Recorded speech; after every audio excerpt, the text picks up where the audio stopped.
보라, 아버지께서 어떠한 사랑을 우리에게 주사 하나님의 자녀라 일컬음을 얻게 하셨는가. 그리고 우리가 그러하도다. 그러므로 세상이 우리를 알지 못함은 그를 알지 못함이니라. 사랑하는 자들아, 우리가 지금은 하나님의 자녀라. 장래에 어떻게 될 것은 아직 나타내지 아니하였으나 그의 나타나심이 되면 우리가 그와 같을 줄을 아는 것은 그의 계신 그대로 볼 것임이, 볼 것을 인함이나 주를 향하여 이 소망을 가진 자마다 그의 깨끗하신 것 같이 자기도 깨끗하게 하느니라. 살아계신 하나님, 주님 오실 날 저희들 사모하고 또 사모합니다. 지금은 부족한 모습으로 하나님께 예배를 드리며 너무나 부족한 섬김을 드리지만 우리 안에 그리스도의 형상이 온전히 이루어지고 이 연약하고 욕되고 약한 몸이 강하고 신령하고 또 아름다운 영광의 몸을 입을 때는 부족함이 없이 하나님으로 영원히 복되게 섬기는 그 영생의 삶이 시작될 것을 믿습니다. 그때까지 하나님 저희들 믿음 지켜주시고 어떤 상황 속에서도 낙담치 않고 주님 주신 약속의 말씀 목숨으로 붙들며 하나님을 경외하는 자들과 함께 이 신앙의 걸음 끝까지 걸을 수 있도록 이 길 끝에서 우리를 지으시고 우리를 위해 십자가에서 피를 쏟아주신 만왕의 왕 우리 하나님을 기쁨으로 맞이할 수 있도록 우리의 삶을, 우리의 마음을 하나님 지켜주옵소서. 오직 하나님의 불쌍히 여기심과 긍휼히 여기심과 하나님의 자비하심과 하나님의 오래 참으심에 모든 것 의뢰합니다. 오늘도 주님 주신 말씀 한 말씀도 놓치지 않게 하시고 성령의 능력으로 우리 마음에 깊이 새겨질 수 있도록 하나님 은혜와 능력으로 함께하여 주옵소서. 예수님 이름으로 기도합니다. 아멘. 저희들 하박국서 2장 그 2절에 기록된 말씀대로 우리 마음판에 깊이 새겨서 아무리 바쁜 일상 중에라도 달려가면서도 읽어야 될 많은 말씀들이 있습니다. 그 중에 이 갈라디아서 6장 8절 말씀도 그 말씀 중에 하나라고 생각합니다. 자기 육체를 위하여 심는 자는 육체로부터 썩어진 것을 거두고 성령을 위하여 심는 자는 성령으로부터 영생을 거두리라 라는 말씀이죠. 이 세상에 많은 사람들이 있지만 두 부류의 사람으로 나누어집니다. 자기가 의식하건 의식하지 못하건 간에 자기의 마음에 그리고 자기의 삶에 그리고 이 세상에 무엇인가 씨앗들을 뿌리고 있습니다. 쉼없이. 이게 영적인 분명한 사실입니다.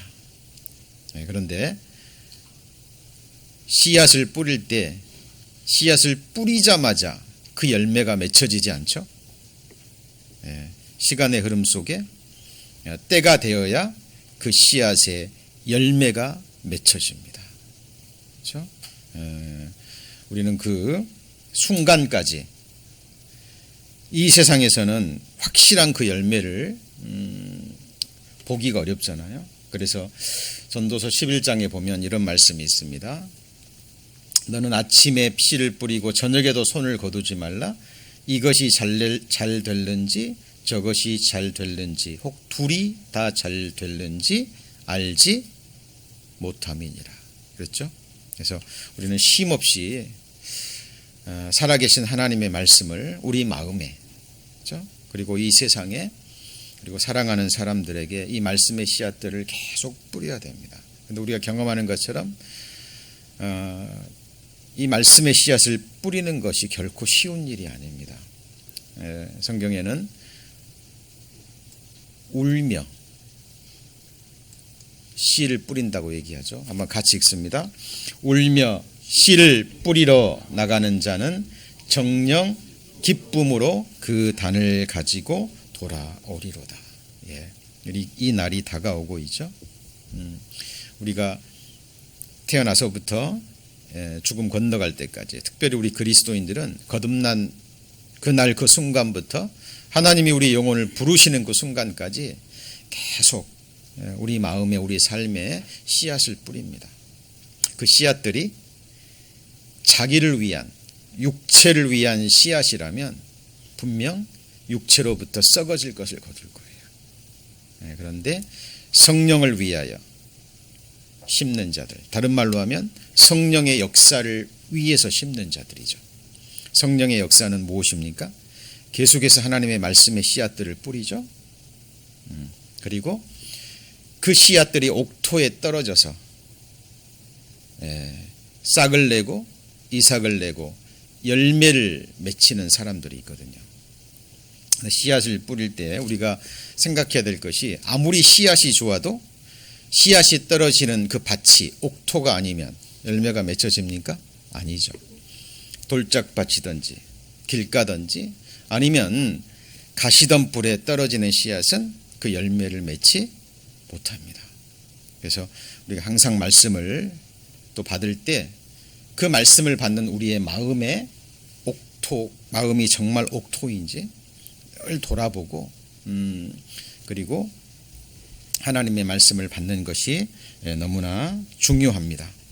저들 지난주부터 시편 49편을 본문으로 해서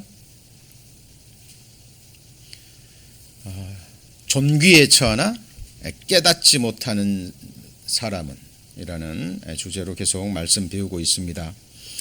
여기 시편 49편 1절 2절에 기록된 대로요,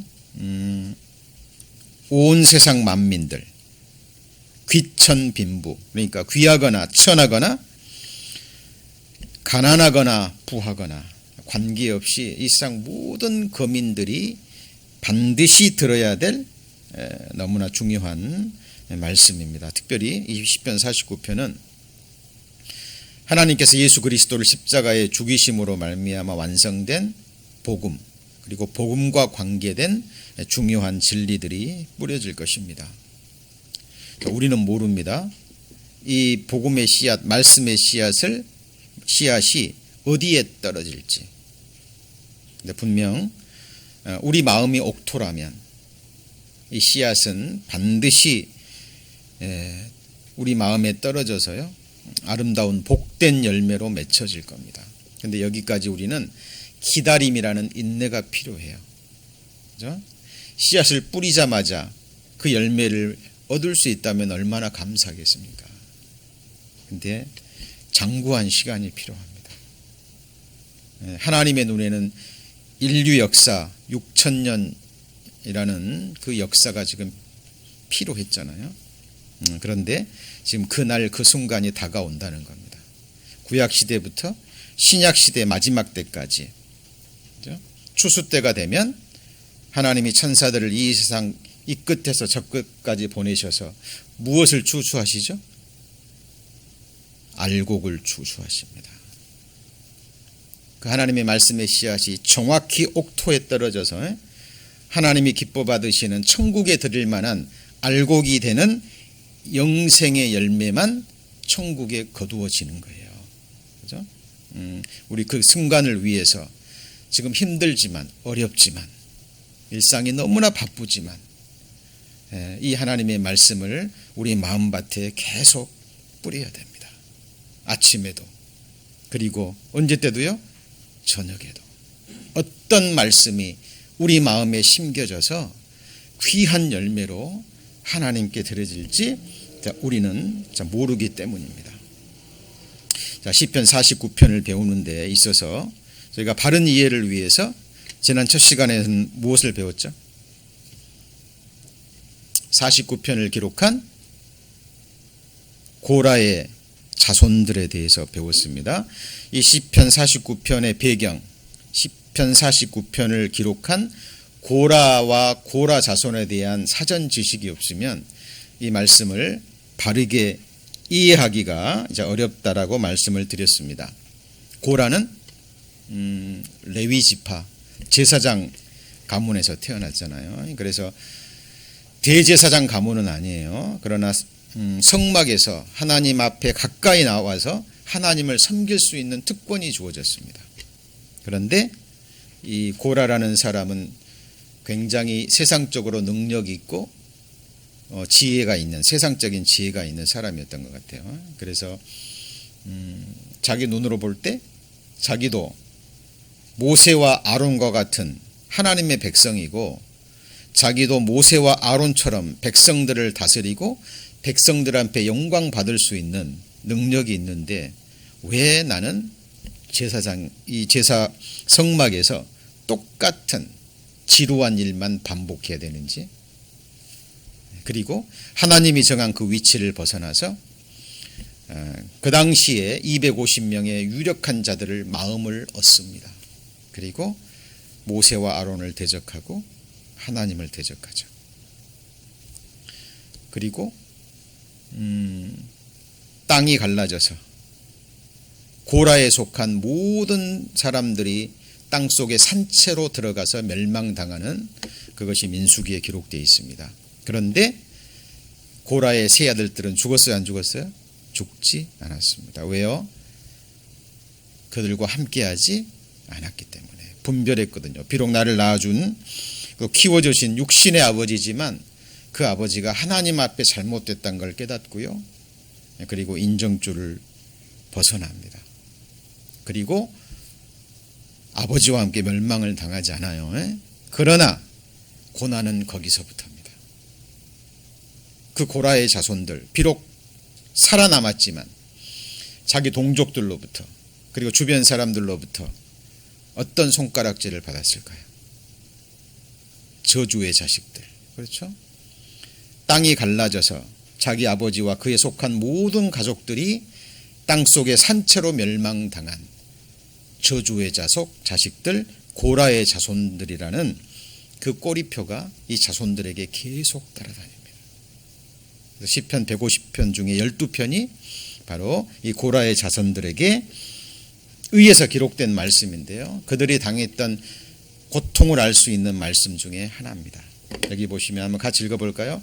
사람들이 종일 나더러 하는 말이 내 하나님이 어디 있느뇨 하니 내 눈물이 주야로 내 음식이 되었도다. 고라의 자손의 시입니다. 이것도 시편 42편도. 그러니까 굉장히 어려웠던 것 같아요. 영육간에 계속해서. 그렇지 않겠습니까? 우리는 상식적으로 생각할 수 있어요. 세상은, 인간은 사회적인 존재잖아요. 그렇죠?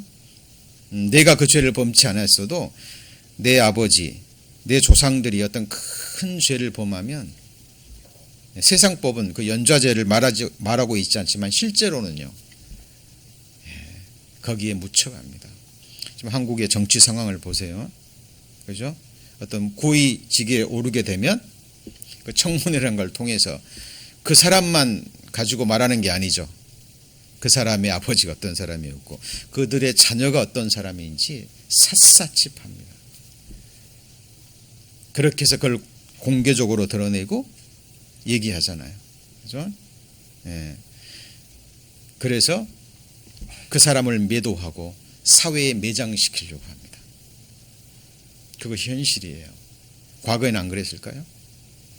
이 고라는 굉장히 큰 사건이에요. 하나님이 진노하셨잖아요. 그렇죠? 그래서 그들이 이 세상에서 가난하고, 그죠?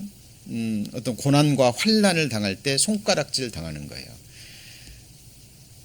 너네도 하나님의 백성이냐? 너네 하나님이 어디 있느냐?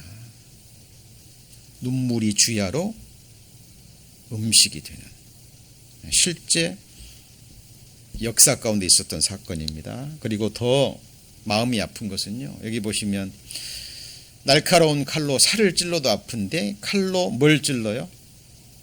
뼈를. 내 뼈를 찌르는 칼같이 내 대적이 나를 비방하여 늘 말하기를. 같이 읽습니다. 내 하나님이 어디 있느냐 하도다. 자, 하나님의 백성인데 하나님의 사람인데 세상 사람들의 눈에 볼 때는요 비참하게 보이는 거예요.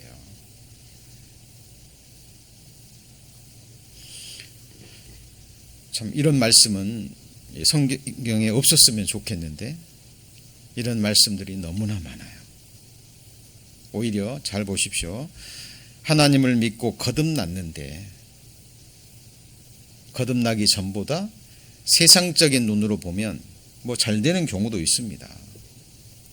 그러나 그렇지 못한 경우가 성경에도 너무 많아요. 우리는 성경을 바르게 배워야 됩니다. 그래서 이 시편 이 49편은 이 고라의 자손들이요 실제적인 이 세상에서 겪는 그 환난과 고난과 역경과 뼈를 찌르는 비방과 수많은 대적들 사이에 쌓여서요 그 삶을 영위한 거예요. 여러분이 고라의 자손이라면 어떻게 살았을까요? 아마 더욱더 하나님만을 의뢰했을 거예요. 그리고 그 극한 고난 속에서 남들이 체험하지 못한 너무나 중요한 진리들을 삶으로 깨닫습니다.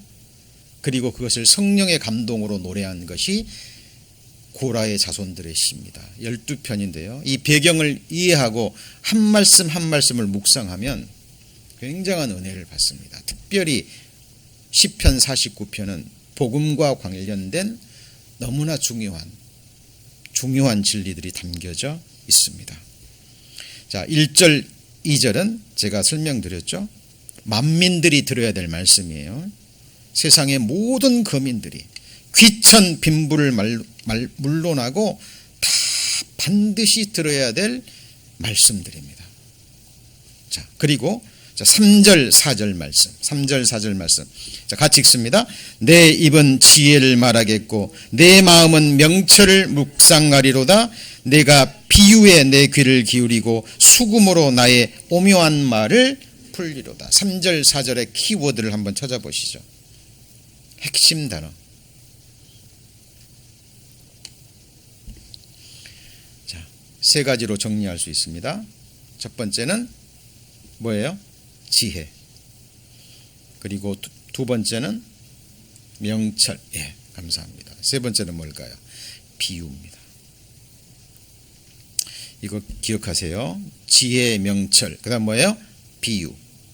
첫 글자만 따면 뭐예요? 지, 명, 비. 이것을 이 고라 이 49편의 기자는 뭐라고 얘기를 하냐면 오묘한 말이라 그래요. 무슨 말이요? 오묘한 말. 성령 하나님이 풀어주지 않으면 또 구원받은 그리스도인이 아니면 또 우리 안에 성령이 계시지 않으면 깨닫지 못할 오묘한 말이라고 합니다. 이 지혜와 명철, 이 비유는 세상 사람들이 말하는 거하고 본질적으로 다를 뿐만 아니라요. 그리고 성경에 기록된 수많은 지혜라는 말씀이 있는데 이 시편 49편은 아주 독특하게 쓰였습니다. 자, 제가 그 원어를 말씀드릴 때는 특별한 이유가 있기 때문에 그래요.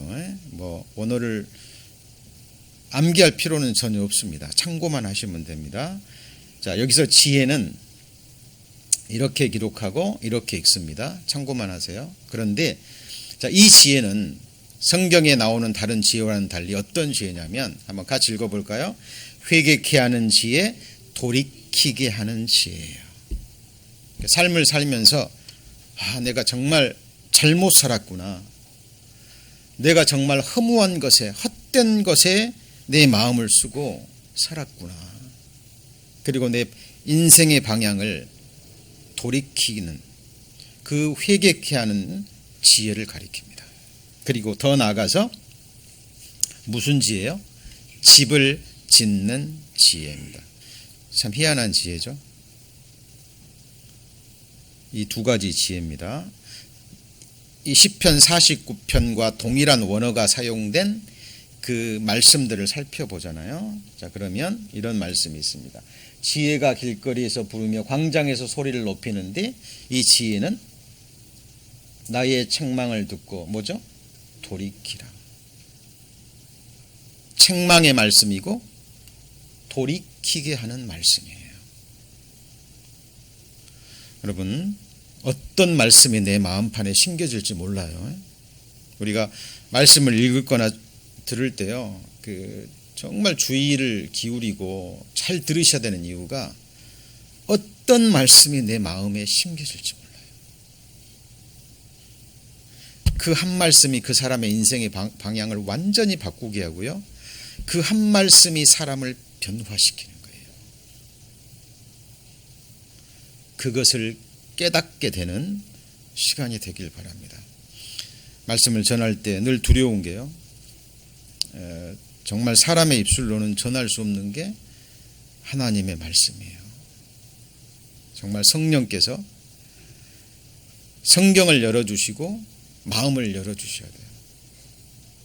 예수님이 부활한 이후에 엠마오로 가는 길에 제자들을 만나죠. 그런데 그 제자들이 함께하는 그분이 부활하신 예수님이라는 거 알아요? 몰라요?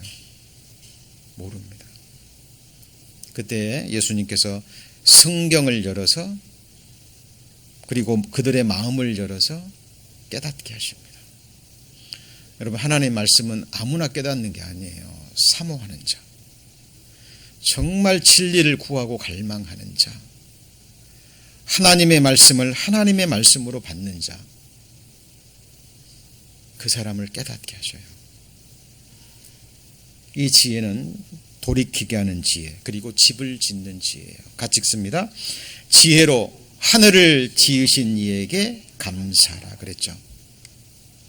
하나님은 지혜로 이 하늘이 뭐예요? 우리의 거처예요. 여러분이 사는 거처 중요해요, 안 중요해요? 중요합니다. 너무 중요해요.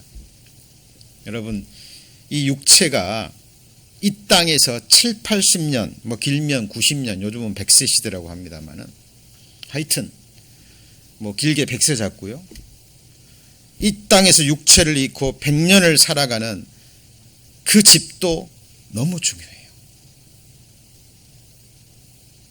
그렇잖아요. 그래서 이 세상 사람들 자기가 가지고 있는 재물, 지혜, 능력, 이걸 가지고요 기가 막히게 이 세상에서 집을 짓습니다. 우리는 평범한 사람들이기 때문에. 그런데 정말 특권층, 정말 돈 많은 사람들, 돈이 쓸 데가 없는, 너무나 많아서 어디다 쓸지 모르는 사람들 집, 저와 여러분의 상상을 초월합니다. 뭐 제가 그 중학교 친구 집에, 친구가 집에 놀러 가자 그래서 초대받아 갔는데 깜짝 놀랐어요. 예, 지금도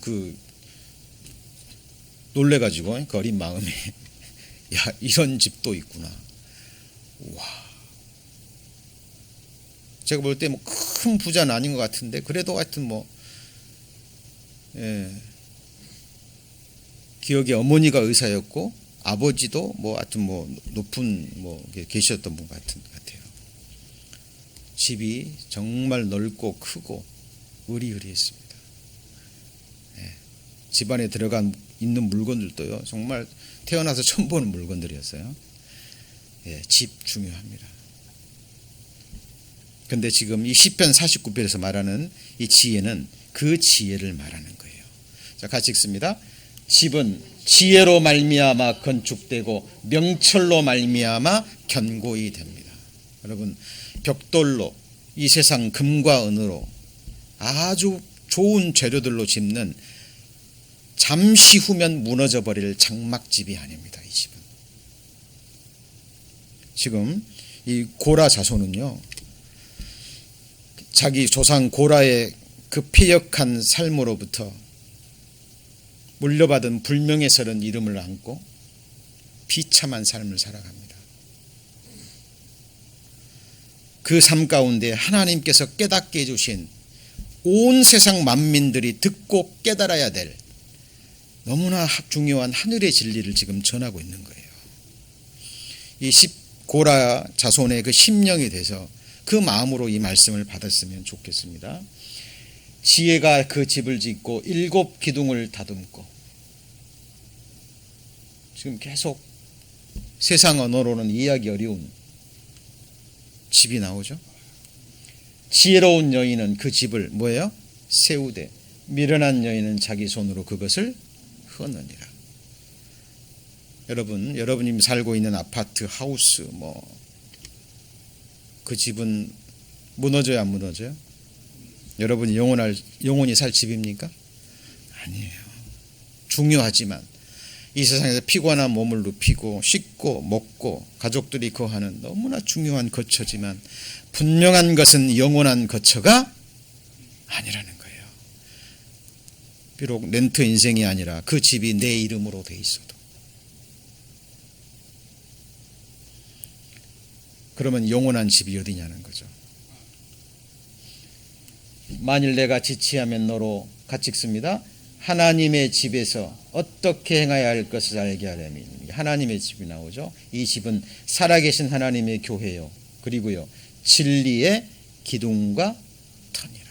여러분, 구약시대 때부터 역사 끝까지 지금 하나님의 거대한 집, 영원한 집, 다시는 무너지지 않는 집이 세워지고 있는 거 아시죠? 그렇죠? 이게 다시는 무너지지 않는 거룩한 하나님의 성전입니다. 그래서 교회를 생각할 때는 항상 유니버셜 처치, 완전한 교회를 생각하셔야 돼요. 완전한 교회는 시대마다 지역마다, 그렇죠?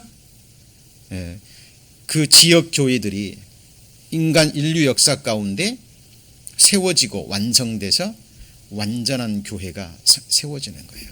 그 지역교회, 시대마다 지역마다, 그리고 그 지체되는 한 사람 한 사람 그리스도인들이 그 집을 이루는 거처고 하나의 룸이에요. 여러 개의 완전한 하나님의 집 안에 작은 건물들과 방들이 서로 연결되어 있는 거예요. 이게 완전한 하나님과 저와 여러분이 거할 영원한 하나님의 집이에요. 이 집은 뭘로 지어져요? 벽돌로 지어집니까? 금문으로 지어집니까? 뭘로 지어져요? 지혜와 명철로. 많은 사람들이 자기의 재물과 지식과 그 모든 것을 가지고 허탄한 집을 지어가고 있어요.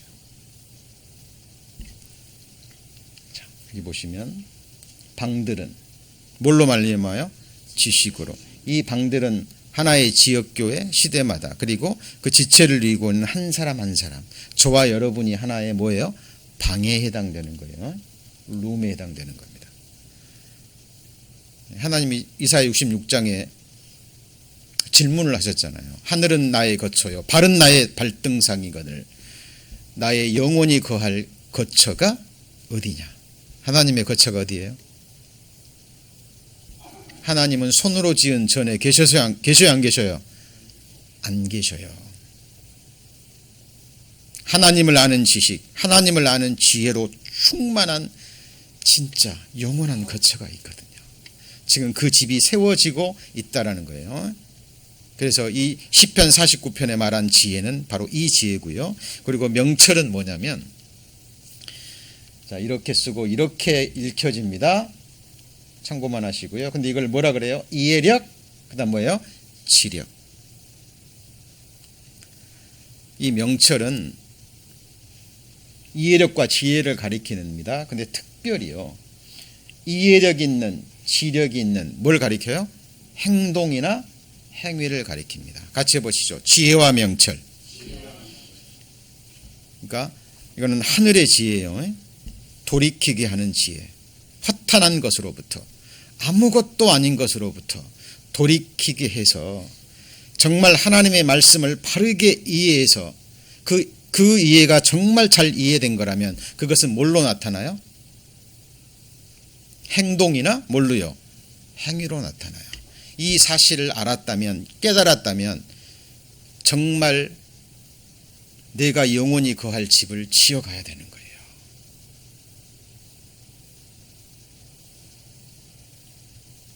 자, 시편 49편의 고라 자손은 지금 이것을 자기 삶의 체험 가운데 깨닫고 지금 말하고 있는 거예요. 그리고 아까 세 가지 키워드가 뭐라 그랬어요? 지혜, 명철, 그리고 뭐예요? 비유인데, 이 비유는 여러분 잘 아시는 뭐 천국의 비유, 씨 뿌리는 자의 비유, 이 비유가 아니에요. 그거는 파라볼라라고 그래요. 파라볼라. 근데 이것은 원어가 마샬이라는 다른 단어가 쓰였습니다. 우리말로는 똑같이 비유로 해석이 됐는데, 이거는 무슨 의미예요? 속담, 격언인데 좀 달리 번역할 게 없어서 이렇게 써놨습니다만은 이건 세상의 속담, 세상의 경험이 아니에요. 자신뿐 아니라 믿음의 선진들이 일찍이 삶으로 깊이 깨닫고 체험한 것들이 잠언으로 전해져 내려오는 중요한 교훈과 뭐죠? 메시지입니다. 삶으로 철저히, 이 고라 자손들이요, 철저히 그 고난 중에, 아까 그랬잖아요, 남들이 뼈를 찌름같이 나를 비방하고, 저 저주의 자식들, 고라의 자손들, 눈물이 주야로 자기의 음식이 되는 그 고난 가운데서 연단받고, 그렇죠? 깨지고 부서져서 그들이 깨달은 너무나 중요한 진리가 지금 선포되고 있는 거예요. 그래서 이 시편 49편에 나오는 이 비유는 씨 뿌리는 자의 비유, 이런 비유가 아니에요. 그런 비유라 뜻도 있습니다만 아주 적고요. 여기서는 조상들이, 믿음의 선진들과 자신들이 삶으로 깨달은 정말 중요한 하늘의 메시지, 이것을 비유라고 하는 거예요. 자, 이것을 지금 시편 기자는 시편 49편에서 노래하고 자 있는 겁니다. 자, 그다음에 시편, 이제 여기까지가 이제 준비가 되셨으면 이제 5절을 우리는 배울 수 있습니다. 5절 같이 읽습니다. 죄악이 나를 따라 애우는 날에, 환난의 날에 내가 어찌 두려워하랴. 자, 여기서 죄악이, 그래서 뭐 죄악이 나를 따라 애운다 그랬잖아요. 좀 어려운 말인데요. 이 말은 그 애우다라는 것은 그 악한 자들이에요. 악한 자들이 음흉하고 또 악독한 그런 계획을 가지고요, 이 의인들을 공격하고 애워싸는 걸 가리킵니다. 그러니까 이걸 생각해 보세요. 여러분만 죄하고 여러분 주변에 힘 있는 자들이, 여기 뒤에 보면 재물이 풍부한 자들, 그죠?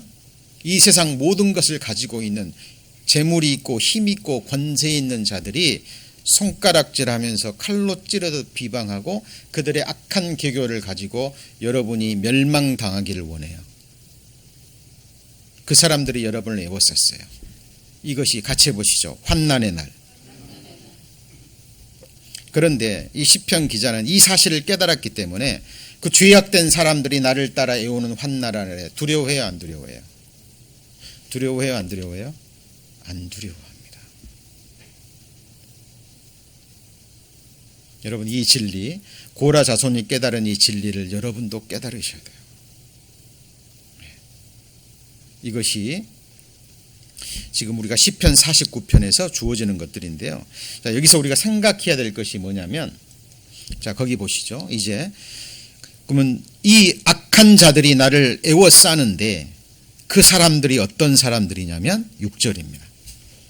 6절 같이 읽습니다. 자기의 재물을 의지하고 풍부함으로 자긍하는 자들이에요. 하나님을 의지하는 게 아니라 뭘 의지해요? 자기의 재물. 그 재물이 보통 재물이 아니라 그 재물이 풍부한 거예요. 그 재물과 재물의 풍부함을 가지고 자긍해요. 스스로 뭐하죠? 자랑하는 거예요. 이 자들이 지금 이 고라 자손을 공격하는 겁니다. 그런데 하나님을 의지하지 않고 눈에 보이는 이 세상 재물을 가지고 의지하고 그것으로 자랑하고 그것으로 살아가는 자들의 치명적인 맹점이 있습니다. 그들이 자기의 재물로 할 수 없는 것. 그게 바로 7절입니다. 7절 같이 읽습니다. 아무도 결코 그 형제를 구속하지 못하며 저를 위하여 하나님께 속전을 바칠지도 못할 것은. 자 보세요. 여기는 형제뿐만 아니라 자기를 포함하는 거예요. 자기와 그 형제를 위해 뭐 하지 못해요? 구속하지 못해요. 구속이 뭐예요? 죄로부터, 죄악의 끔찍한 결과로부터, 죄악의 형벌로부터 구속함을 받는 거예요. 여러분, 자기가 가진 그 모든 돈을 다 하나님께 드려도 그걸로 구속함이 돼요, 안 돼요? 안 돼요. 왜 안 될까요? 8절에 답이 있죠. 같이 읽습니다. 저로 저희 생명의 구속이 너무 귀하여 영영이 못할 것임이라. 여러분, 한 사람의 생명이 죄로부터 구원함을 받고 영원한 생명을 얻고 자기의 영혼이, 이 자기의 육체가 썩어지지 않게 하는 그 진리를 얻는 데는 돈으로 돼요, 안 돼요? 안 된다니까요. 그럼 여기서 보죠. 시편 기자가 이 고라 자손이 지금 가장 중요하게 여기는 건 뭐예요?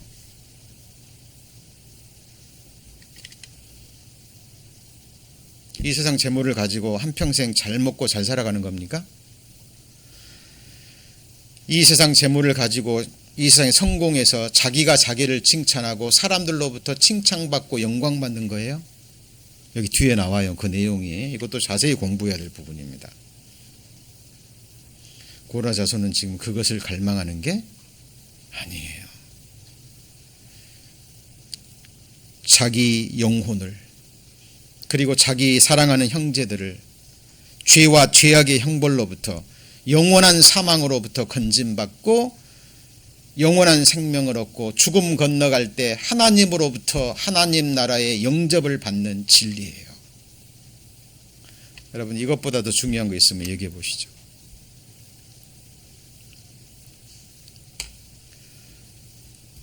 복음서에 보면 왜 거지와 나사로 얘기가 나올까요? 아니, 부자와 거지, 나사로 얘기. 분명히 거듭난 그리스도인인데 죽어서 아브라함의 품에 안겼는데 부자의 상에서 떨어지는 그 음식을 먹고 사는 거렁뱅이에요. 하나님의 백성이 겪을 수 있는 최악의 상황이죠. 그죠? 이유는 모릅니다. 그런데 그것이 성경에 기록되어 있어요. 나사로는 이름이 있어요. 그렇죠? 부자는 이름이 있어요, 없어요? 없어요. 이름이 잊혀진 바 되거든요. 어린 양의 생명책에 부자의 이름 나와요, 안 나와요? 안 나옵니다. 근데 거지 나사로는 생명책에 있어요, 없어요? 있잖아요. 성경은 이유를 얘기하지 않습니다. 그러나 거듭난 그리스도인 중에 비참한 사람 중에 하나가 거지 나사로예요. 집도 없어요. 맞죠? 집이 없으니까 거지죠. 먹을 것도 없어요.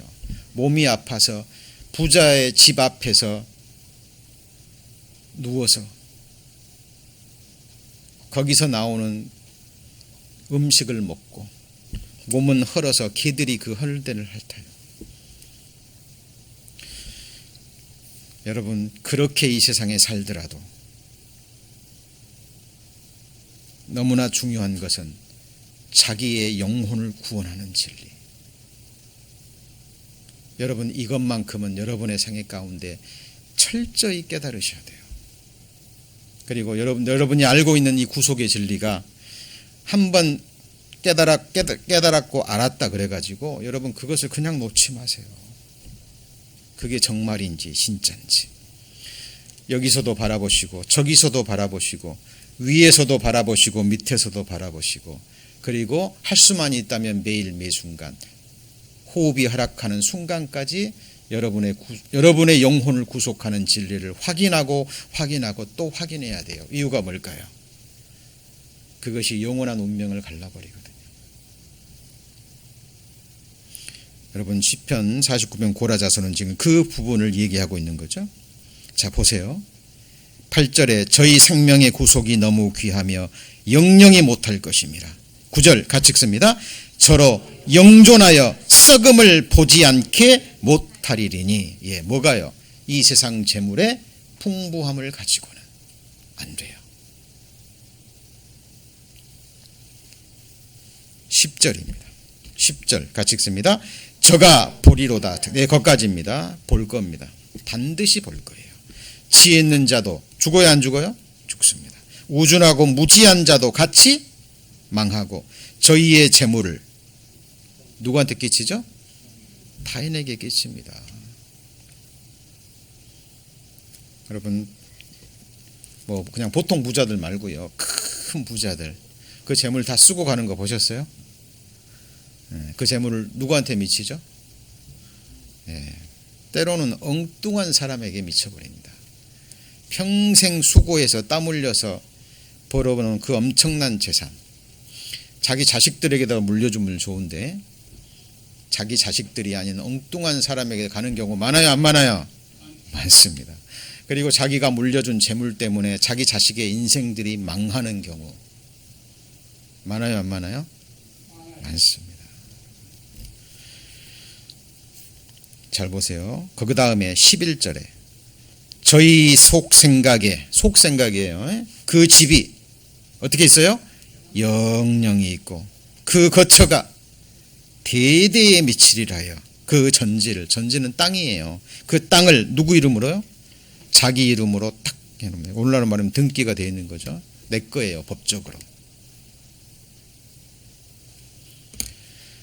여러분 여기서요 세상 사람들이 추구하는 것이 뭔지 알 수 있습니다.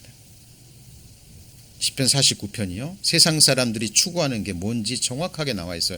지금 여러분이 이 한 말씀 한 말씀을 자세히 살피고 한 단어 한 단어 그것들을 깊이 묵상하지 않으면 놓치기 쉬운 많은 것들이 있어요. 세상 사람들이 원하는 건 뭐죠? 재물인데 보통 재물이 아니에요. 재물에 뭐예요? 풍부함. 풍부할수록 좋죠? 네, 사람들은 이것을 원합니다. 그리고 이걸로 자기의 집, 이 집이라는 의미 속에는 하우스, 여러분이 사는 집도 되지만 하우스홀드라는 의미도 있어요. 홈이라는 의미도 있어요. 잘 보세요. 그러니까 이 세상 사람들이 추구하는 게 뭐예요? 재물이 많으면 따라오는 게 권세와 명예예요. 그죠? 그것으로 자기가 이 세상에 살아갈 좋은 집을 짓고 자기 가족들, 자기 자식들을 최고의 교육을 시켜서 이 세상의 최고의 자리에 올려서 그 자기의 부와 명예와 권세를 대대에 이어가는 거예요.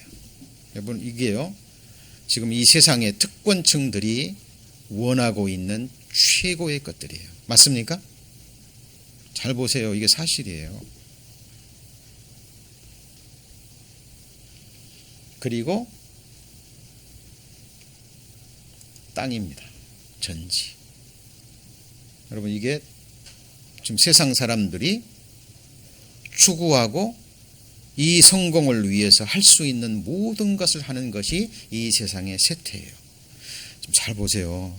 고라 자손들이 지금 자기 눈으로 바라본 이 세상 것들을 바라보고 삶으로 체험하고 자기가 깨달은 하늘의 진리를 지금 만민들에게 선포하는 거예요. 이것을 정말 깨달으라고. 지혜와 명철과 같이 해보시죠. 비유. 이것을 듣고 이해가 됐다면 이것이 명철로 나타나야 되죠. 맞죠? 그렇잖아요. 듣고 깨닫고 이해했는데 그냥 끝나버렸어요. 그건 명철이 아니죠. 그죠? 여러분 이 말씀 들어보셨죠? 뭐예요? 갓 물주. 이 말씀 모르시는 분들 다 아시죠? 야, 건물주를 뭐라 그래요? 간물주. 요즘 한국 그 결혼한 여자들의 그 결혼 상대자 신랑감 중에서 아주 높은 수위에 오른 아무것도 없어도 좋아요. 못 배워도 좋고 뭐 해도 좋고 근데 큰 건물을 가지고 있어요. 그래서 아무것도 안 해도 달마다 수천만 원씩 막 수억씩 나오는 건물주를 뭐라 그래요? 갓물주라 그래요. 이 갓은 무슨 가자예요? 무슨 갈자죠? 갓. 요즘의 세태를요 정확하게 보여주는 겁니다. 무서울 게 없는 거예요. 왜요? 요즘은 그런다 그래요. 이 건물 크게 가지고 있는 사람들은 자기가 관리하지도 않아요. 관리하는 그 회사에 맡겨주고요. 뭐 관리비 좀 주면은 그 사람들이 알아서 그죠? 관리 다 해주고 법적으로 때를 따라 세금 자세 잘 받아가지고 그리고 주인에게 통장에 매달 정확하게 그죠? 그래서 깜물주라고 얘기합니다. 그런데 오늘날만 있는 게 아니에요. 이런 일들이 인간 역사 속에 성경 속에 나옵니다. 그래서 스스로 이런 사람들을 생각할 때 자기를 신처럼 생각해요. 뭐처럼요? 신처럼. 두려울 게 없거든요. 재물이 있겠다, 권세 있겠다, 그리고 젊음이 있겠다, 그죠? 좋은 세상, 할 수 있는 모든 것을 할 수 있는. 그런데 이게 성경에 기록되어 있습니다. 여기 붙잡아 놓으시고 에스겔 28장입니다. 에스겔 28장 1193페이지. 1193페이지. 1193페이지 에스겔 28장 2절 1193페이지 찾으셨어요? 예. 인자야 너는 두로 왕에게 이르기를 주 여호와의 말씀에 내 마음이 교만하여 말하기를 같이 읽습니다. 나는 신이라 내가 하나님의 자리 곧 바다 중심에 앉았다도다. 내 마음이 하나님의 마음 같은 채 할지라도 너는 사람이요 신이 아니여늘. 여러분 이 당시 그 두로라는 도시 성읍이거든요. 그러니까 가나안 땅을 가나안 족속을 정복할 때 있었던 아주 견고한 성읍이에요. 근데 이 이스라엘 백성들이 이 두로는 정복하지 못했죠. 그리고 이 두로는 계속해서 지리적으로 요충지거든요. 무역과 상업이 성행했고 그리고 동서 문화의 그 교류지가 돼요. 그러니까 이 에스겔 28장이 쓰여질 당시에는 엄청난 부와 부를 가지고 있었던 거예요. 무역과 상업으로. 문화적으로도 재물로도 풍부한. 그래서 여기 있는 사람들이요 너무 풍성한 삶을 살았던. 이 두로가 나중에 알렉산더에 멸망당하잖아요. 그렇죠? 특히 두로에 사는 그 사람들이 다 부자였어요. 다 엄청난 부자였는데 그 가운데서도 또 부자 있어요, 없어요? 있잖아요. 그는 자기들만의 섬을 딱 만들어 놓고 거기에다가 철옹성 같은 성벽을 쌓아 놓고 주변은 바다기 때문에 이 민족이 침략도 못해요. 그런데 알렉산더에 의해서 무너졌죠. 그죠? 그것이 성경에 예언되어 있죠. 어떻게 무너질 것인가. 배웠는데 기억 안 나시나요? 나시죠? 예? 그 성경에 예언되어 있어요. 그 육지에 있는 건물들을 다 부숴가지고 바닷속에 집어넣어가지고 이 섬에 이르는 뭘 만들어요? 다리를 만들어요. 그래가지고 알렉산더 군인들이 들어가서 멸망시키잖아요. 그것까지 예언되어 있습니다. 그러니까 오늘 이 에스겔 28장에 두로에 사는 사람들 중에 특별히 특권층, 권력을 가지고 권세를 가지고 상상할 수 없는 돈을 가지고 부귀영화를 누렸던 사람들의 마음에 스스로를 향해서 뭐라고요? 나를 신이라. 실제로 이런 사람들이 있고요. 그리고 더 두려운 것은 이 세상에 속한 수많은 사람들이 그 사람들을 부러워하고 그 사람들처럼 되려고 해요. 맞습니까? 그리고 이 사람들의 특징이 뭐냐면 같이 보죠. 스스로를 칭찬합니다. 누구를 칭찬해요? 스스로를 칭찬하고 사람들로부터 칭찬 받아요, 안 받아요? 받아요. 당신은 성공한 사람. 어쨌든. 그리고 이 세상 사람들이 그 사람한테 머리 좋아해요, 안 좋아해요? 좋아합니다. 요즘은 학식 있는 사람, 많이 배운 사람, 그죠? 지식 있는 사람, 인격 있는 사람 앞에 머리를 숙이지 않아요. 누구 앞에서요? 돈 앞에 머리를 숙입니다. 그죠? 내게 돈을 주고, 내게 뭘 주고요? 돈을 주고, 나의 이 세상의 육신의 삶을 책임져 줄 그 사람 앞에 충성을 맹세하고 거기에 무릎을 꿇어요. 그것이 오늘날 현실입니다. 그래서 그 사람들이 볼 때 자기를 뭐처럼요? 신처럼. 갓물주. 그냥 나온 말이 아니에요. 시대를 반영하는 말입니다. 여러분 시편 49편 다시 돌아가 보시면, 자, 그래서 이 사람들의 특징이 뭐냐면요. 잘 보시죠. 시편 49편 18절에 보시죠. 이 다음 시간에 자세히 배울 내용입니다만 18절 49편 18절에 저가 비록 생시에 누구를 축하해요? 자기를 축하해요. 성공했잖아요. 그래, 너 인생 성공한 거야. 너 이런 부를 얻었고 이런 부귀와 명성을 얻었고 수많은 인생들이 내 앞에서 머리를 조아리고 처음을 드린다는 게 뭐예요? 조아리는 거예요. 그죠? 그 앞에서 행동 거지를 조심하고 그 말에 힘이 있고 권세가 있고, 그리고 스스로 좋게 함으로 사람들에게 뭘 받아요? 칭찬을 받아요. 여러분 성공한 인생입니까? 그런데 이 사람들에게 치명적인 맹점이 뭐라고요?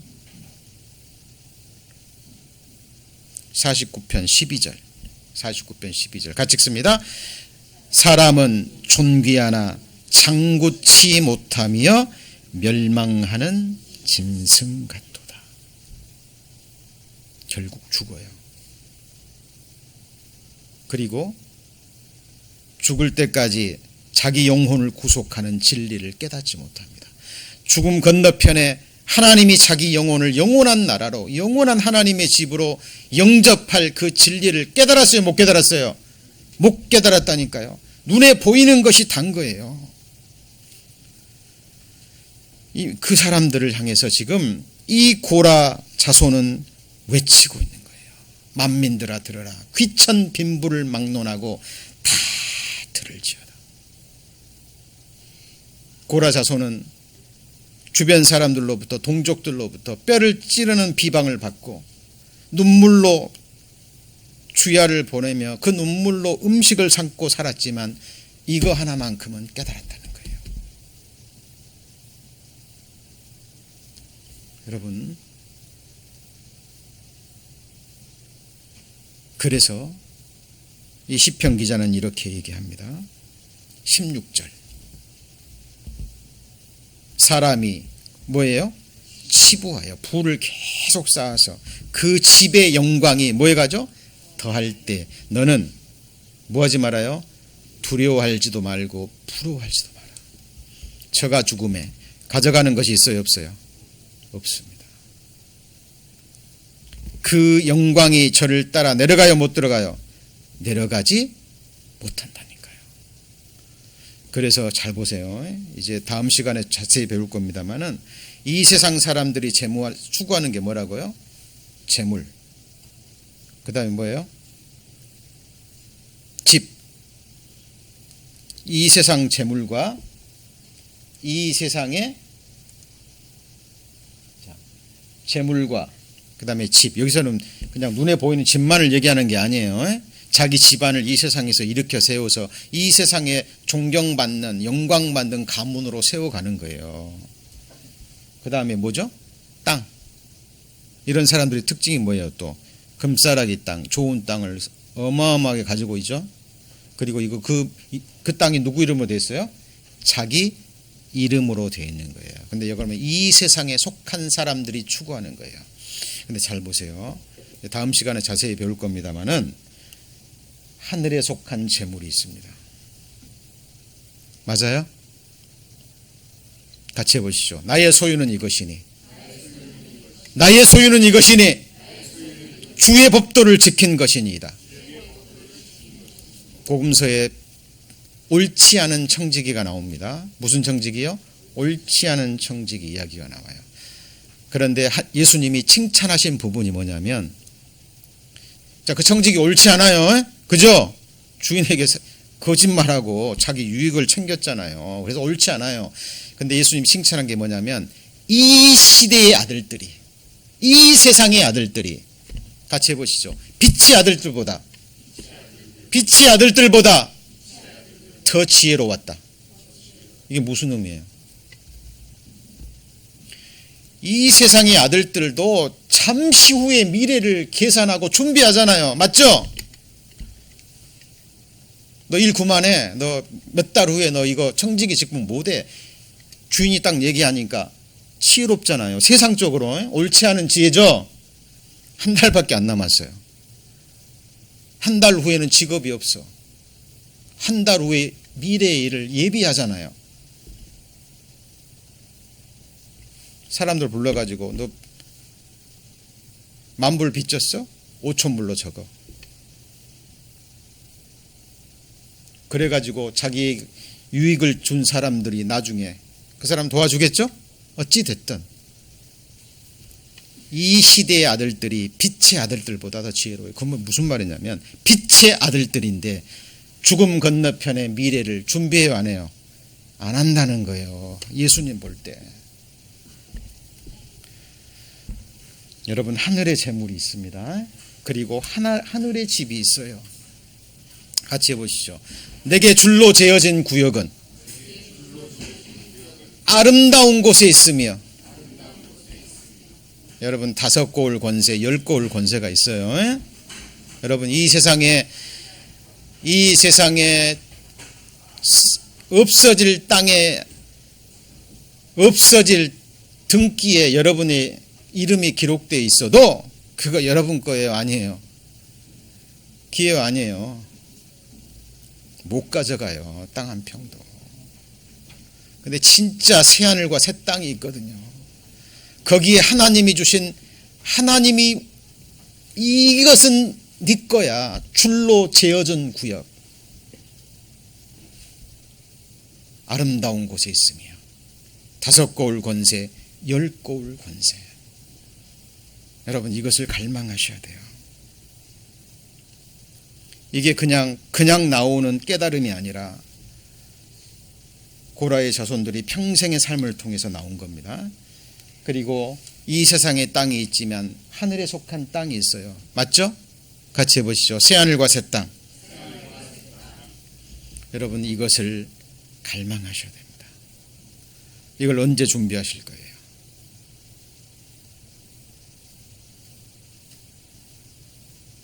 자, 이 시편 49편의 내용은, 그 내용이요 너무 방대해요. 지금 한 말씀 한 말씀을 가지고도 더 깊이 좀 공부하셔야 돼요. 그냥 나 아는 내용, 뭐 모든 사람 죽지, 그래 죽을 때 못 가져가지. 아니에요. 여러분이 죽을 때 가져갈 것이 있어요. 이 세상에서 믿음으로 얻어서 진짜 내 것을 가지고 영원한 세상으로 가져갈 것이 있다니까요. 그것을 어디서 준비하셔야 돼요? 이 세상에서. 자, 오늘 시편 49편 3절 4절에서 키워드 3가지 뭐 배우셨죠? 지혜, 명철, 그 다음에 비유. 그렇죠? 이 고라 자손이 주는 이 중요한 하늘의 메시지는 우리가 반드시 받아야 될 겁니다. 자, 이제 지난 시간에는 이 시편의 배경에 대해서 배웠고, 이제 오늘은 본문의 전체적인 개괄적인 것만 배웠습니다. 이제 다음 시간부터는 이제 이 부분의 세미한 부분으로 들어가서 저와 여러분에게 직접 연관된 부분들을 생활과 연결시켜서 배워갈 겁니다. 부탁드립니다. 놓치지 마시고요. 주일날 예배 시간에 전해지는 이 말씀을 여러분 믿음으로 받으셔야 됩니다. 그죠? 그래서 이 지혜를 받으시고 돌이키셔서, 그죠? 명철로 저와 여러분이 하나님과 하나님의 백성들이 거할 영원한 집을 견고히 세워가는, 하나님 보실 때 참으로 지혜 있는 하나님의 백성들 되시기를 소망합니다. 기도하시겠습니다. 하나님, 저희들 시편 49편을 배워가고 있습니다. 한 말씀도 사람의 말로 받지 않게 하시고 하나님의 말씀으로 받아서 성령의 능력으로 깨닫게 하셔서 우리의 삶에 믿음으로 적용할 수 있도록, 우리가 죽음 건너편에도 영원한 나라로 가져갈 것이 무엇인지 묵상하게 하셔서, 그리고 칭찬이 사람에게서가 아니라 스스로에게 스스로를 칭찬하는 것이 아니라 하나님으로부터 오는 그 칭찬을 받을 수 있도록 우리의 삶을 지켜주옵소서. 오늘 주신 귀한 말씀의 씨앗들 우리 마음판에 옥토에 심겨지길 원합니다. 주님 오시는 그날, 그 나라에서 아름다운 열매로 맺혀져서 하나님과 우리의 품에 안겨질 수 있도록 주께서 역사하여 주옵소서. 예수님 이름으로 기도합니다. 아멘.